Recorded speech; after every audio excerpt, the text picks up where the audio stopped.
whenever we travel, Yeah. I think लग्न झाल्यापासून किंवा त्याच्या आधीपासून सुद्धा आम्ही सुहाना घेऊन फिरायचो. काही काही ढाब्यांवर Shweta must have entered in the kitchen and she must have cooked the dishes with With Suhana. Suhana. The dhaba owner is ये मसाला बहुत अच्छा है.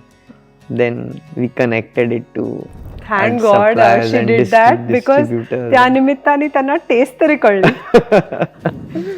So I remember आम्ही कर्नाटकात गेलो होतो. Hampi. Okay. On the way we saw onion farm. Hmm. कांदे की पात मतलब खानी है. So we Plucked. plucked onion From from the farm. At the next dhaba, she entered in the kitchen.